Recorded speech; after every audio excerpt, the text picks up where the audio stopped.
rather than rehash any of that, if there are any specific questions that you want to know, I'd be happy to endeavor to answer. Councilors? Question?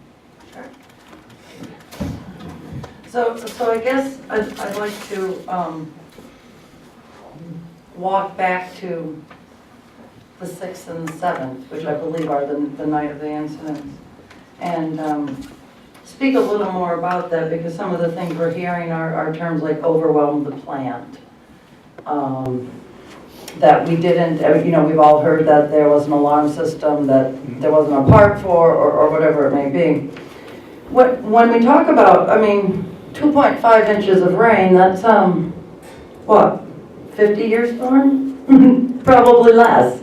So 2.5 inches of rain, that's not that significant. We do live in New England, we have snow melt. Why was the plant overwhelmed? What is the likelihood of the plant being overwhelmed again? I guess I don't understand. Did we not just invest quite a lot of money in improving the sewer plant so that maybe it wouldn't get overwhelmed? So I guess I'd like to start with a little more detail about that evening and the actual overwhelming of the plant, what that actually means. Okay, Bruce responded, so I'll let Bruce answer to that. In my opinion, the plant wasn't overwhelmed. A 2.5-inch rainstorm is nothing. We went through Mother's Day when we had, 8 inches of rain, didn't have a problem. But what you have to realize, we are under construction. I am not running the plant. Kruger is running the plant. And they are telling me what to do as far as the process goes in their aeration basins and the IFAS system. Because it's all under warranty. So I'm following their instructions on how to set things up. And the screens blocked up, they knew about it. They were coming the following week to find out why it had happened under a low flow. It happened the Thursday before, we had the same problem. The alarm system was initiated back in December. But when you're working with a contractor, you have to go through a change order. And it takes 3 months just to get it done on anything like that. The Board of Sewer Commission knew there was a problem back then. They initiated, we want an alarm system put in, has to go through the engineers, you get the change order, has to go back, get approved, they have to go out and make sure everything's American made, contractor has to buy the product, and it's up to the contractor to get it scheduled and get this equipment put in. It's not up to us to put it in. If I may, there's also stimulus money involved here, and there are certain rules as to what you have to do to have change orders qualify for stimulus money. And so there's a procedure that you got to go through, and it's time consuming. Good. So can we talk a little more about the alarm? You said that it was in December that it was, if we could talk more about the alarm. In December is when it was recommended that it be put in? That's correct. And I was going through police commission minutes. I did not see the alarm discussed at all at police commission minutes. That alarm is not tied into the police department. I didn't mean police, I mean sewer commission. I'm very sorry about that. No, it would be, it was under our construction meeting. Every month we have a construction meeting with the engineers, DES, the sewer commissioners, and that's when it was brought up. Okay. So in December, it was identified that an alarm was needed because this was a possibility. What would the alarm have done for us? What the alarm would have done, would have contacted me through the SCADA system, told me that the tank was rising.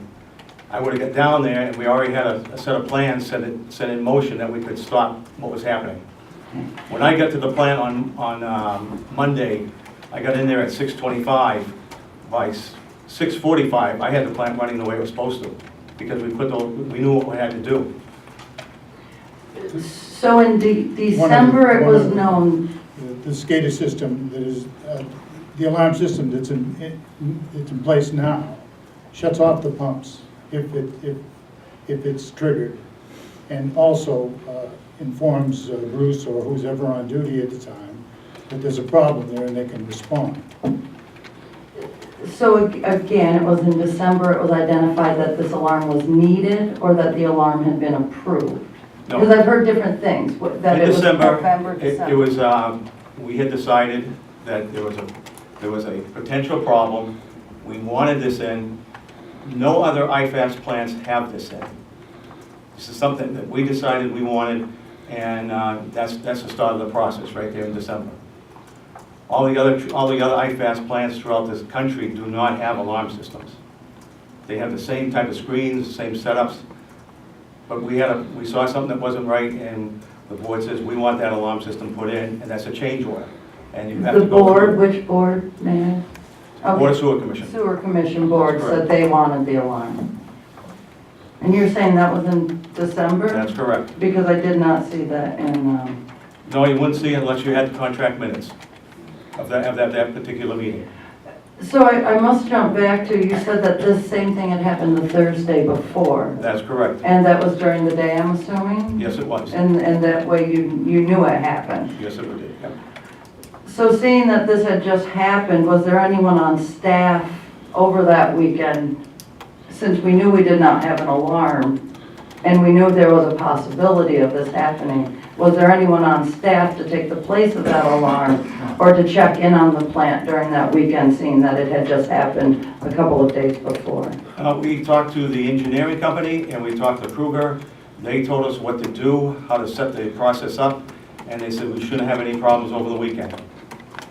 So we followed their instructions on how to set things up for that time period. On Friday, there was no problem. Saturday, there was no problem. Sunday, there was no problem until 9 o'clock. PM? That's AM. correct. PM.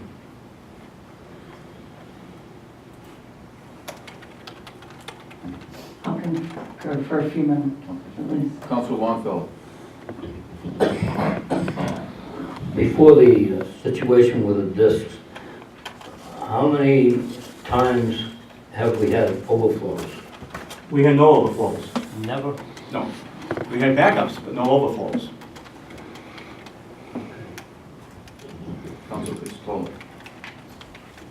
The information that the contractors gave you and the engineers gave you regards to the alarm system and the construction site, has that information been documented anywhere? Yes, it has.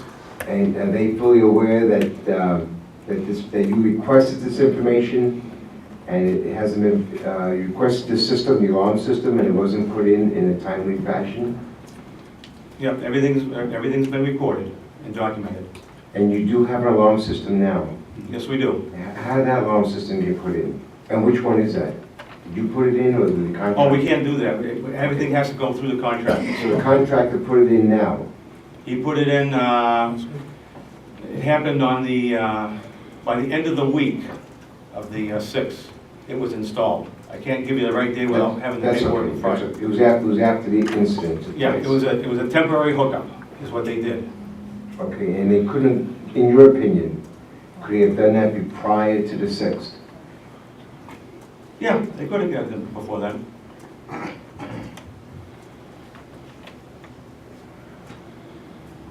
How much money are we talking about maybe here On what? on the cleanup bill? Well, that's my, we have, we entered into one contract with Enbro. The first contract was for 7 days at $175,000. The 7 days came and went, and we had not get any participation from the other entities in our building scenario, which is Kruger and Graves and Penta. The 4 players are the 3 I mentioned and ourselves. And we were the only one that stepped up. And so now we had to go into a second contract. I met with Carol and we discussed the second contract, and she recommended I sign it, and I did, and that was for $88,000. The cost of that contract was picked up by Kruger, and we're under that one right now. They paid the They 88,000? paid the $88,000 for the second week. I'm sorry, I hate to interrupt, but you just said 175, did you mean 125? 125. Okay, that's what I thought, you meant 125, okay. Yes, I did. 125 was the first contract, and 88 was, or 88 or 89 was the second contract. We asked the cleanup company to come in and give us a final contract that would take us through October and finish the cleanup. They came in with a contract of $561,000 to finish it up. What was not in that contract, and I also talked to Carol about this, is there was no end game to it. If they had maybe put another 50,000 in it or so, if in a year and a half some more discs show up on some beaches somewhere, they would be responsible for cleaning it up. We have to work that out in our negotiation with them. Kruger didn't volunteer to pick up the 561, did they? Not as yet. Not as yet. Yeah. We don't have to worry about that till Friday. Mr. Baines, if I may, just before I forget, Sure. the contract conversations you're having with the cleanup companies, is the Kruger company being advised or send copies of these contracts They to said them? that contract they weren't the first one. Okay, are plans to send the first one to them? I'll send it to them if I pay for it, but if they want it, they can have it, yeah. Well, they paid the 88,000, I'm kind of hoping they'll pay at least something toward the 125 and certainly all of the 561. Well, it's their posture that they're partially involved, and so they'll pay partially. Okay, and the engineering company and Kruger are not the same company? No. Two independent companies? Independent companies. And the engineering company, Is Graves Engineering. okay. Are they part of this overall plan? Yeah, they're in the game. I like that game. Council. The other two players, other than the town of Hooksett and Kruger, are they stepping up to the plate to, Kruger stepped up. Kruger stepped up, but They how about stepped the, up to 88,000, and they also had a crew in the field for 4 weeks. 4 weeks, and that cost them about $25,000.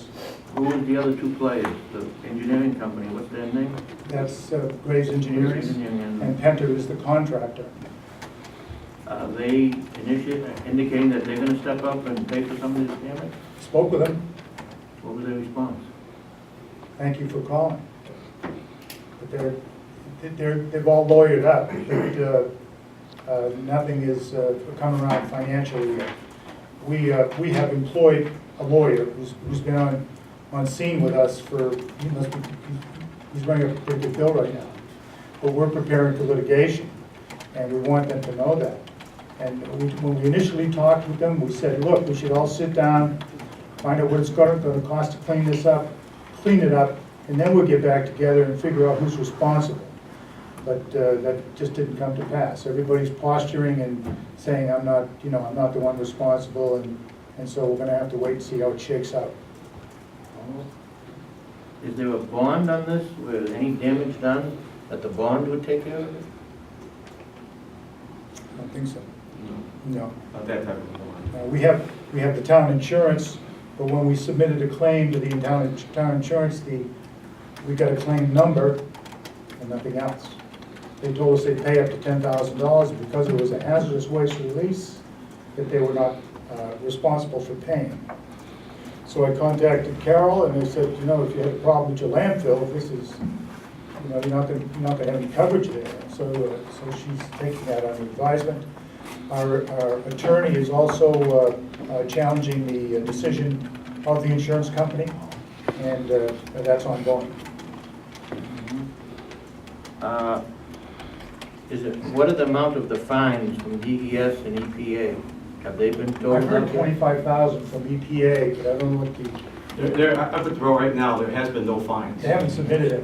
We're in the process of doing paperwork that from DES, they gave us an administrative order, which we're completing that paperwork.